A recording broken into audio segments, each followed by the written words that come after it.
अस्सलाम वालेकुम दोस्तों, छाल वाला तव्हांजो। उम्मीद है तव्हां सब खैर ख़ैरियत सां हूंदव।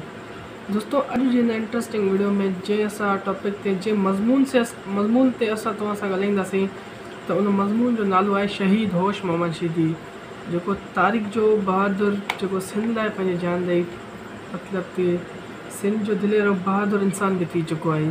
तो दोस्तों बिना टाइम वेस्ट किए शुरू था कयूं अॼु जी हिन वीडियो खे, ऐं ॾिसूं था त हीउ जेको लेसन आहे असांखे छा सिख्या ॾिए थो इन बारे में। तो दोस्तों हिन लेसन जी जेकी सिख्या जा हासिलात आहिनि न, हासिलात त उहे कुझु ई आहिनि।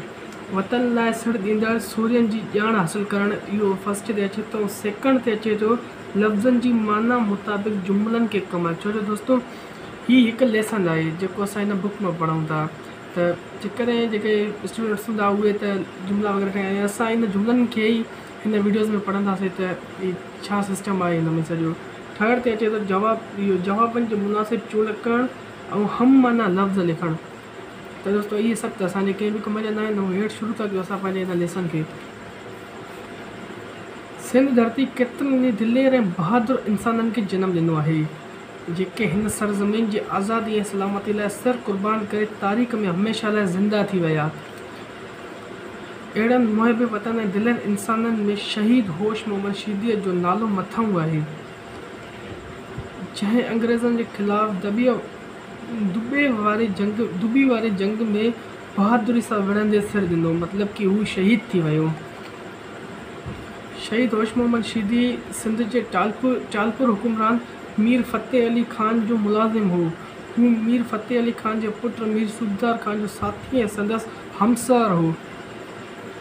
संदसि जनम 1801 ईस्वी में धारी थियो। होशू मीर सूबेदार जो साथी हो, जॾहिं मीर सूबेदार पंहिंजे चाचे जे ख़िलाफ़ बग़ावत कई, मतिलबु उन जे ख़िलाफ़ जंग करण जी कोशिशि कई, त होशू संदसि साथ ॾिनो। ऐं जॾहिं अंग्रेज़ सिंध ते हमले करण वक़्तु मीर सूबेदार ख़ान खे लालच ॾेई पाण सां मिलाए वरितो, त उहा ॻाल्हि होशू खे पसंदि न आई।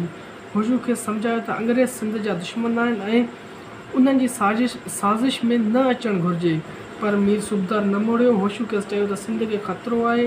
अहिड़े मौक़े ते सभु वेशा विसारे पंहिंजे चाचे जी मदद कर, मतिलबु कि हिन चाचे जी मदद कर जीअं चाचे जे ख़िलाफ़ बग़ावत करण ते उतरियो। हाणे त हिनखे लालच अची वई न पैसे जो, इन जे करे मीर सूबेदार ख़ुशामंदी दरबारनि जे घेरे में अची वियो। ऐं ॿी तरफ़ अंग्रेज़ खेसि हुकूमत ॾियण जा ख़्वाब हिनखे ॾेखारनि पिया। अंग्रेज़नि जी ख़्वाहिश हुई त उहे सिंध में पेर ॼमाइनि। उन करे 1843 ईस्वी में हिननि सिंध जे हुकुमराननि टालपुरनि खे दड़को ॾेई खेसि ठाह लाइ राज़ी कयो, पाण सां गॾु मतिलबु मिलायो। मीर अञा ठाह ते ॻाल्हियूं हुयूं त मस केतिरा ई 11 जनवरी 1843 ईस्वी ते अंग्रेज़नि हमलो करे ख़ैरपुर जे मीरनि जो इमामगढ़ वारो क़िलो फ़तेह करे वरितो। हीअ जेको अॼु जो ख़ैरपुर आहे न, इहे उन ई ख़ैरपुर जो 1843 ईस्वी में क़िलो हुयो। मयाड़ीअ जी जंग लॻण वक़्तु मीर सूबेदार ख़ान हैदराबाद जे क़िले में रहियल हो। हिननि खे जॾहिं अंग्रेज़नि जी फ़तेह ऐं मीरनि जी हार जी ख़बर पई त हिन चार्लिस नेपियर खे सूखड़ियूं ॾेखारे मोकिलियो, मतिलबु कि हुन ॾे हिन गिफ्ट्स मोकिलिया। चार्लिस नेपियर मीर सूबेदार ख़ान खे न्यापो मोकिलियो त हैदराबाद जे मीरनि खे पेश करण खां पोइ राज़ी करे संदसि मर्तबे मान ऐं सलूक कयो वेंदो। त दोस्तों हीअ असांजो टॉपिक को हिते ई एंड थियो। उमेद आहे तव्हांखे पसंदि आयो हूंदो। मिलूं था अगली वीडियो में। अल्लाह हाफ़िज़ दोस्तों।